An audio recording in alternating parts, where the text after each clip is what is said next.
Welcome to Ask the Edmonds Cop. I'm your host, Teresa Whipple. We're here with Sergeant Shane Hawley. Welcome to the program. Good morning. How are you? Good, thank you. And Good. you? I'm good. Good.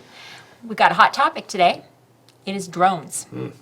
Tell me about the legal implications of folks flying drones in Edmonds and what kinds of restrictions there might be and what people can do if they see one that they think might be even flying by their window. Okay. Well, the reality is we don't have any laws in Edmonds that regulate flying drones. In fact, there aren't even any state laws. That was a topic that was approached during the last legislative session, but nothing was passed, so we still really don't have any guidance on what to do with them when people report them.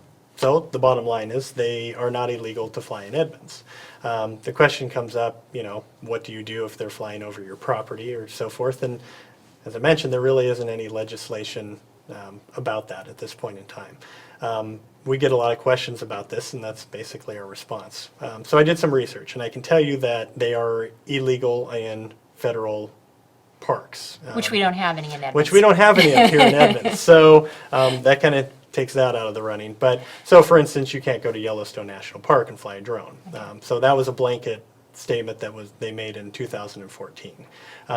But what do? You see on the news occasional story of man comes out and shoots drone down with a shotgun. We want people to realize that that is illegal within the city limits of Edmonds and something we take seriously. So do not shoot your neighbor's drone down. Okay. We will enforce that.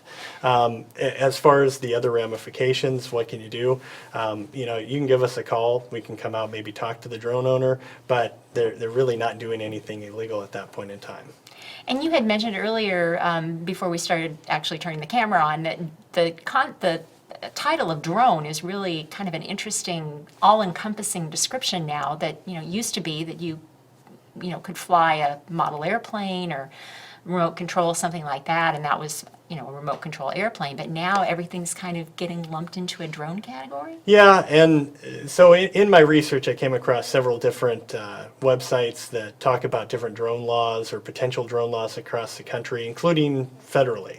And there was an interesting article that mentioned the original title of drone was meant to be and still used by the military for the large drones that they fly for reconnaissance missions, taking photos from 20,000 feet and so forth. And those things are big. I mean, they're about the size of a small car in some cases, weigh hundreds and hundreds of pounds.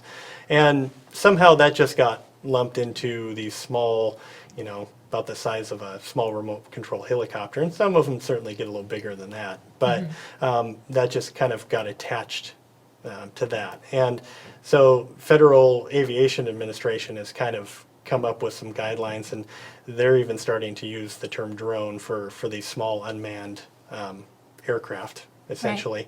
Right. So they've kind of lumped them into that. So most of the federal guidelines are going to lump those small aircraft, including, unfortunately, model aircraft in some respects, and that's kind of a hot topic on the federal level. Right. Well, and with Amazon getting into the drone delivery business, who knows? We may have drones all over the place, and it's the wild frontier, I guess. That's true. Okay. Who knows what's going to be delivered to your doorstep remotely coming up. That's right. Well, Sergeant Shane Hawley, thanks so much for joining us today, and stay tuned for another edition of Ask the Edmonds Cop soon.